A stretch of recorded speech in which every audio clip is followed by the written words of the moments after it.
Hello guys, welcome to my new blog. আজকে আবার একটা ফুড ব্লগ নিয়ে এসেছি, যেটা হচ্ছে আমাদের বাড়ির খাওয়া দাওয়া। তো দেখতেই পাচ্ছ আমার পাতে এখন কি কি পড়ে গেছে। তো এইগুলো একটা একটা করে আমি খাবো, আর অবভিয়াসলি মা যেরকম তোমাদের সাথে রেসিপি শেয়ার করে সেরকম শেয়ার করবে। তবে আজকে একটা স্পেশাল আইটেম মা বানিয়েছে, সেটা হচ্ছে শীতকালের খুব জমজমাটে একটা খাওয়া দাওয়া। সেটা হচ্ছে পেঁয়াজ কলি দিয়ে মুসুরির ডাল। আচ্ছা, এখানে রয়েছে ভাত, একটা পার্শে মাছ ভাজা, তার সঙ্গে রয়েছে হচ্ছে পমফ্রেট মাছ, সেটাও ধনেপাতা আর পেঁয়াজ কলি দিয়ে, সব শীতের। আর একটা বিগ সাইজ জাম্বো সাইজ কই বলা যায়, ফুলকপি দিয়ে, শীতের সবজি ফুলকপি আর আলু দিয়ে কই মাছ। তো আজকে আমি এগুলো সব একটা একটা করে খাবো আর তোমাদের সঙ্গে শেয়ার করবো মায়ের রেসিপিগুলো। আমাকে কালকে এই গল্প করতে করতে খাওয়ার একটা মজাই আলাদা। কালকে আমাকে অফিসের একজন জিজ্ঞেস করছে, এই যে তোমাদের সঙ্গে ব্লগগুলো শেয়ার করি আর কি, তো সেই শেয়ারের সঙ্গে যে হ্যাঁ রে, তোদের বাড়িতে প্রচণ্ড মাছের ব্যাপারটা আছে না? তাই আমি বললাম হ্যাঁ, এটা ঠিক, আমাদের বাড়িতে প্রচণ্ড মাছের ব্যাপারটা আছে। অসাধারণ। আমার মা বোধহয় আজকে ওই মা কি ভাবে করেছো, ওই পেঁয়াজ কলি দিয়ে ডালটা করে বোধহয় ওপরে একটু ইয়ে দিয়ে দিয়েছে, কাঁচা সর্ষের তেল। হ্যাঁ, ওটার ফ্লেভারটার জন্য ভীষণ ভালো লাগে।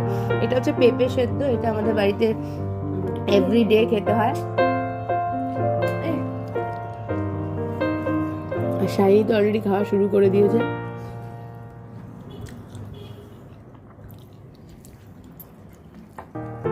মুসুরির ডাল, একদম পেঁয়াজ কলি দিয়ে মুসুরির ডাল,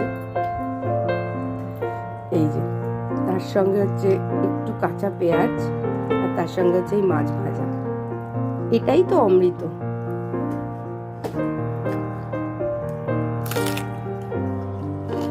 অবভিয়াসলি লঙ্কা তো হচ্ছেই।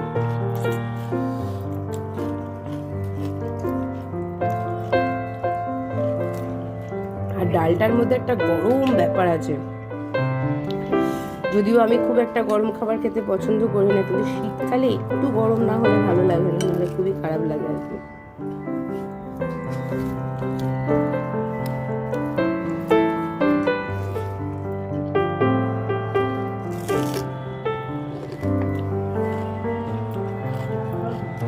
কথা বলো।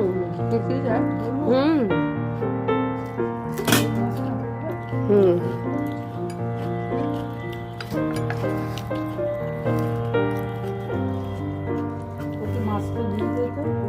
হ্যাঁ, দিয়ে দিচ্ছি।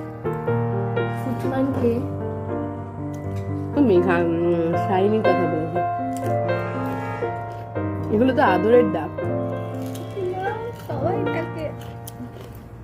খুব চাপের ব্যাপারটা, এই নামে ডাকা যাবে না আর কি। এর মধ্যে আমি তুলে নেবো হচ্ছে কই মাছটা, ফুলকপি আর আলু। আমি শীতকালের সবজি ফুলকপি বাঁধাকপি, এক্ষুনি আমি একটা জায়গায় বেরিয়েছিলাম, দেখলাম বিশাল ভরে ভরে ফুলকপি বিক্রি হচ্ছে। আমি ওকে বলছিলাম যে চল ফুলকপি কিনে নিয়ে যাই। আমার তো মেয়ে যা রাস্তায় বেরোলে আর দাঁড়াতেই চায় না। এইটা হচ্ছে কই মাছের সাইজটা, it's a seriously jumbo size কই মাছ। আর তার সঙ্গে রয়েছে হচ্ছে ফুলকপি, আলু আর ধনেপাতা দিয়ে একটা ঝোল। তবে একটা কথা বলে রাখি খেতে খেতে, সেটা হচ্ছে যাদের থাইরয়েড আছে আমি শুনেছি তাদের ধনেপাতা খাওয়া খুবই ভালো। তো প্লিজ তোমরা সেই জন্য ধনেপাতাটা সব রান্নায় দিও। আমি শুনেছি কথাটা, বাট আমিও খাই, আমারও থাইরয়েড আছে। মা বলো এবারে কই মাছের ঝোলটা কিভাবে করলে বলো। হুম হুম হতে পারে, ভাপিয়ে নিয়ে তারপরে ভাজি, ভেজে আলু একটু বেশি না, আলু বেশি দিই না, আলু আমরা বেশি খাই না, আলু অল্পই দিয়েছি, ফুলকপি আর দিয়ে কষিয়ে, পেঁয়াজ দিয়ে কষিয়ে, তারপরে জিরে, আদা, হলুদ, পরিমাণ মতো লঙ্কা, গোলমরিচও তো দিয়েছো বোধহয়। একটু গোলমরিচ দিই, কেননা টাটকা মাছে গোলমরিচ দিলে খুব স্বাদ হয়। কাঁচা লঙ্কা ওগুলো দিয়ে করেছি। বাহ, করে ঝোলটা করে তারপর মাছটা ছেড়ে দিলাম। মাছটা ভালো করে ফুটিয়ে নিতে হবে, কেননা কই মাছ তো হোক কড়াইতেও নড়ে। আচ্ছা কই মাছের একটা কথা বলো, কই মাছটা যে তুমি প্রথমে ভেজে নিয়েছো তো? হ্যাঁ, ভেজে না নিলে হবে? কই মাছ ভালো করে ভেজে নিয়ে তারপরে ঝোল, সেটাকে অনেকক্ষণ ধরে ফোটাতে হয়। টাটকা মাছ তো, না ফোটালে হবে না। ধনে পাতা দিয়ে নামিয়ে দিয়েছি। আমার বাবা শাইনিকে বলছেন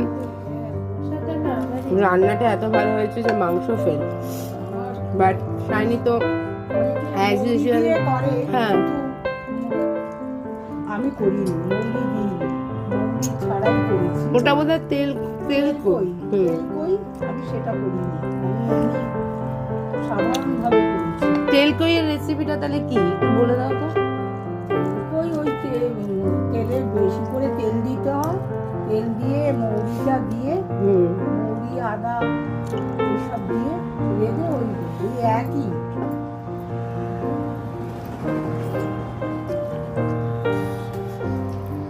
কই মাছের ঝোল তো অনবদ্য খেলাম, দেখতেই পেলে তোমরা। মা কিভাবে রান্না করেছিল সেটাও বললো না, বলে দিল।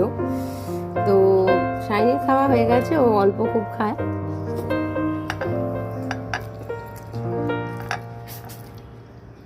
আমাদের বাড়িতে রোজই বিভিন্ন রকমের মাছের রেসিপি করা হয়।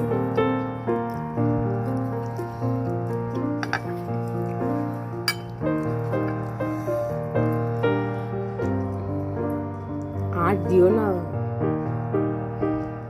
আর আমি মাছ খেতে ভীষণ ভালোবাসি দেখে মোটামুটি আমার পাতে একটার বেশি দুটো মাছ হলে আমি খুব খুশি হই। ভাত কম খাবো কিন্তু মাছটা আমার ঠিকঠাক চাই। মা এটা কি দিয়ে করেছো? এটা কিন্তু সর্ষে ছাড়া, হ্যাঁ, পেঁয়াজ কলি আর টমেটো দিয়ে মাছটা, আর ধনেপাতা। ধনেপাতাটা আমি বললাম সবাইকে, ধনেপাতাটা তোমরাও খেতে পারো, কারণ ধনেপাতাটা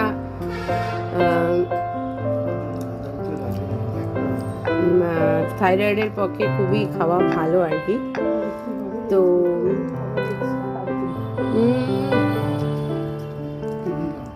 দারুণ খেতে হয়েছে, সত্যি খুব ভালো হয়েছে খেতে। আমার মা রেসিপিটা বলবে কিভাবে করেছে। মা এবার বলবে রেসিপিটা কিভাবে করেছে। আচ্ছা, প্রথমে মাছটাকে ভেজে নিয়েছো তাই তো? হ্যাঁ, মাছটা ভাজতেই হবে। কি বলবো, মাছ ভাজা ছাড়া হবে রান্না? মাছ ভেজে তারপরে তেল দিয়ে কড়াইতে একটু রসুন, পেঁয়াজ, হ্যাঁ, লঙ্কা, হলুদ, টমেটো দিয়ে নাড়াচাড়া করলাম। টমেটোটাকে একটু ভালো করে, টমেটোর একটা খুব সুন্দর ফ্লেভার আসছে কিন্তু মাছটা দিয়ে। টমেটোটাকে ভালো করে নাড়াচাড়া করে যখন হয়ে গেল ভাজা ভাজা, তখন জল দিয়ে দিলাম, দিয়ে মাছগুলোকে দিয়ে দিলাম অল্প জল, বেশি জল না, জল দিয়ে চাপা দিয়ে, মানে একদমই গা মাখা কিন্তু সর্ষে ছাড়া। সর্ষেটা আমাদের বাড়িতে না স্যুট করে না, তাই জন্য নামাবার আগে সর্ষেটা ঠিক খাওয়াও হয় না।